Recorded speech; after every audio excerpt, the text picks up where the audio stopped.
When you get to Asheville, send me an email. I'll do better than sending you an email. I'll send you a movie. This is Biltmore Estate in Asheville, North Carolina. Happens to be one of Al's and my most favorite places to go to in the United States. It's comfortable, relaxing, and absolutely gorgeous. This home opened officially on Christmas Eve, 1895, when George invited his family and friends to come and help him celebrate and see for the first time his expansive estate.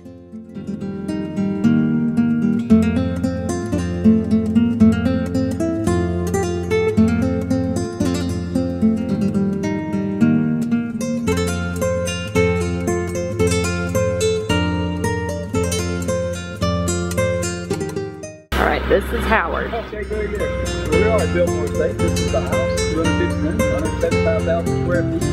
Over to the side, we can share. Over here is where the horses used to live. That's the stable area. Now we have retail shops, food, banners, restaurants, important stuff all over there. On the other side of the house is the gardens. Walk down through the beautiful gardens of Biltmore and enjoy the nice, beautiful flowers this time of year. Gorgeous down. I think everyone should have a magnificent courtyard to see your beautiful home. Well, that's what the Esplanade provided for the Biltmore Mansion. There's the railroad that was built to bring in all the building supplies for the entire estate. And once the estate was completed, it was removed because George didn't like railroads, even though that's how his family made most of their money.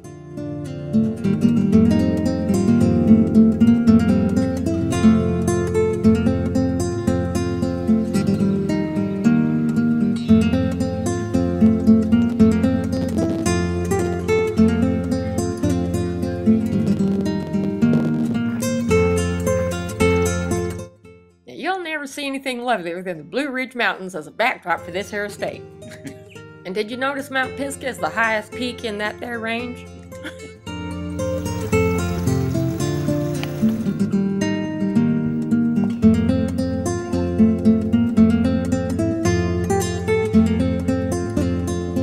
Assistant keeps asking for money, and finally, she decides to give him $100. See what he'll do with it.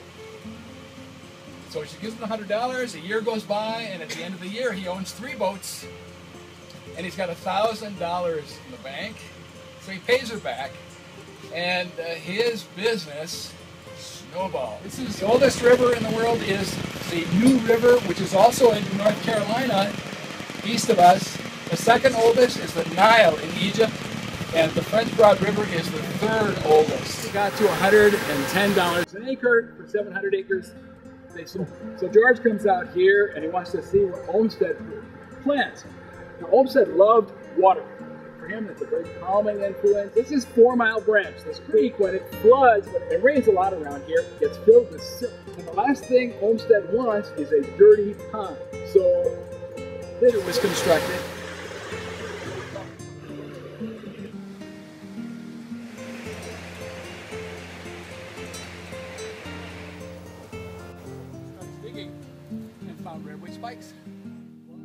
A rediscovered portion of the rail system that was used to transport building materials. You'll find that there are 5 long needles. And the other way to recognize a white pine is look at the arrangement of the branches on the trunk. Notice how they're arranged like spokes on a wheel. And that's the only kind of tree that had White pine. All right, see that? This is the exit road. See a field of canola. Plant per acre supplies 140 gallons of oil. Now, we knew that someplace on the estate there was a golf course. So sending out notes to people. Who back there was the bass pond. This is the lagoon. This was designed by Frederick Olmsted. It was his son for one of your. Oh, yeah, back here. Okay. All right, we're going to step out here.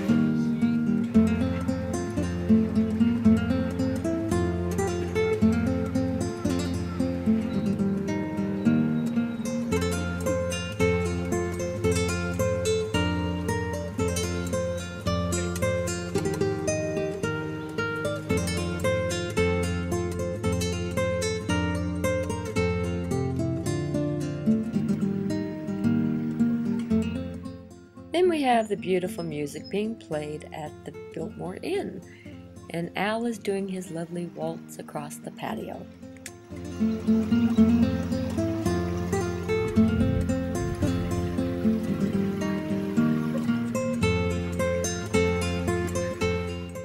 This is where they brought their crops.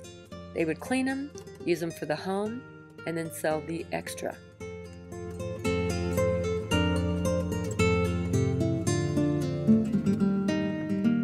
Much of the produce that is grown today is used in the restaurants.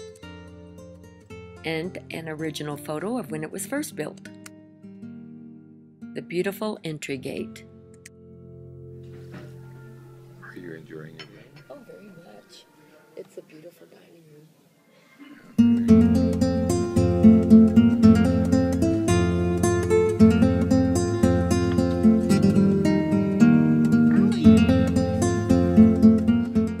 Boy, that was boring. Let's try it again.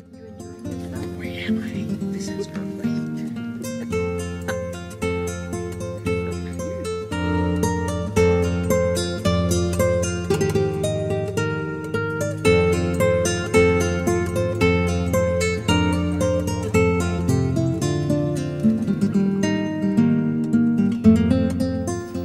One of the only times you'll ever see Al run like this. He does not want to miss his clay shooting session.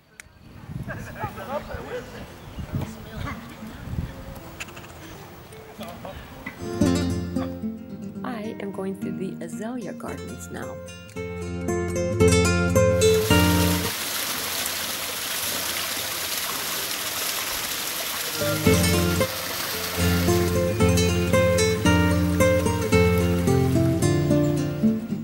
What do you use to fertilize all this? Well, basically we're using a high nitrogen slow release fertilizer, something similar to a 24-7-8 or 17-17-17.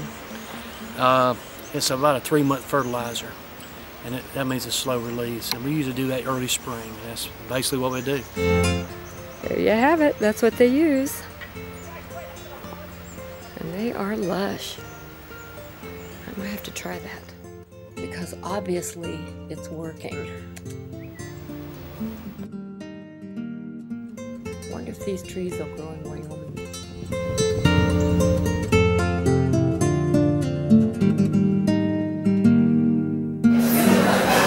No photos, please. Surprise, surprise, we're eating again. See how happy we get? Oh, look at this. This tree actually had snow falling from it.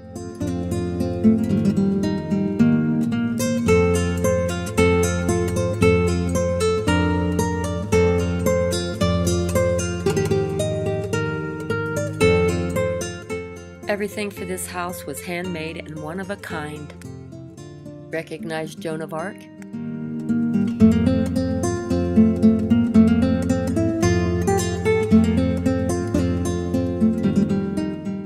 The architect's tour takes you to the rooftop of the Biltmore mansion. William Hunt Morris designed this so that George Vanderbilt could go out and look at his entire estate. Look out. This could very well be George, but no, it's Al and Mrs. Vanderbilt. The beautiful turquoise is a result of patinaed copper. Gargoyles encircled the entire circumference of the house. These are my absolute favorite, the grotesque and the gargoyle.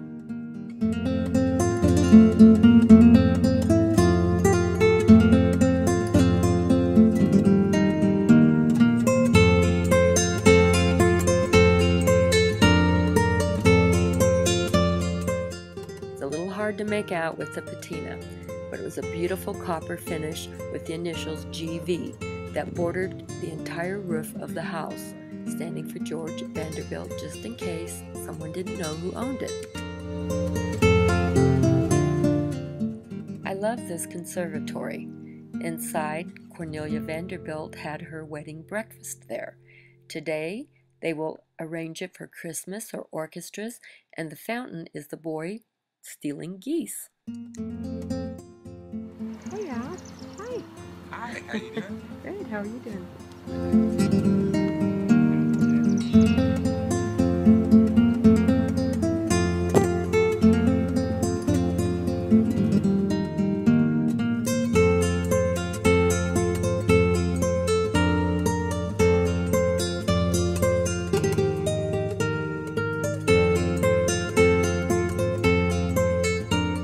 The beautiful, cool, and refreshing pergola covered with wisteria.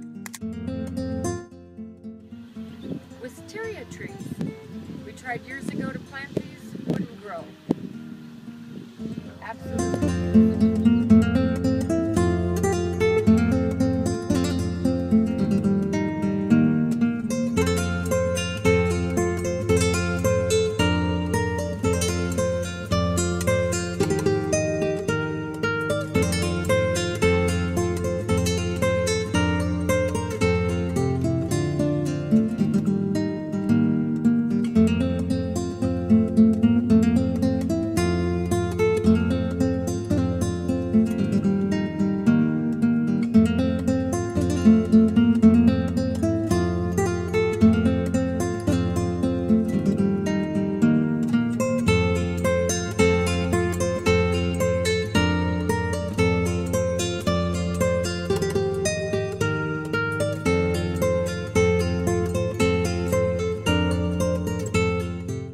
Hey, the head gardener showed up.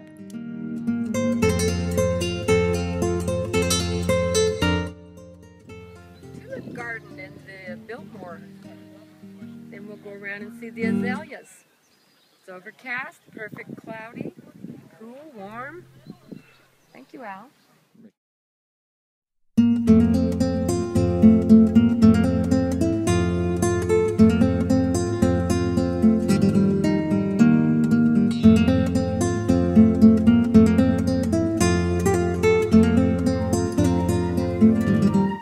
It's my conservatory. You don't believe me?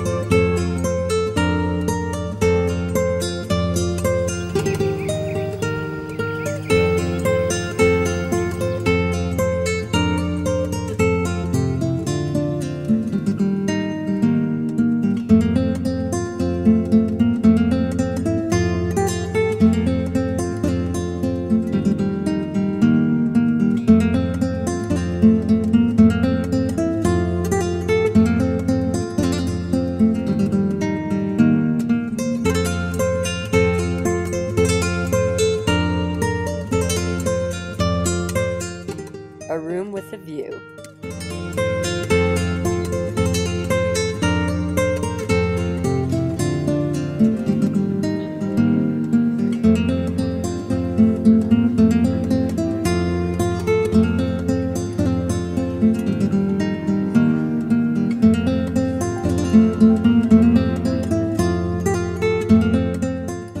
Antler Village is just below the Biltmore Inn.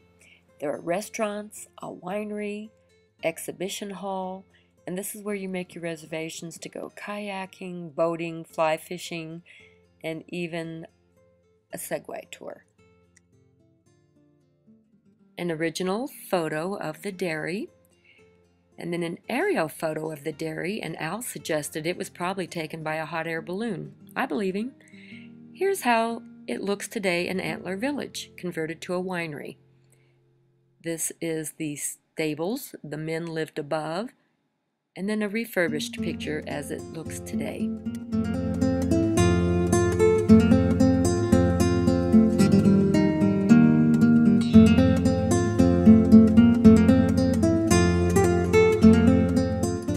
Originally 50 milking cows, and now it's been turned into a tasting room for the winery. Very tastefully done.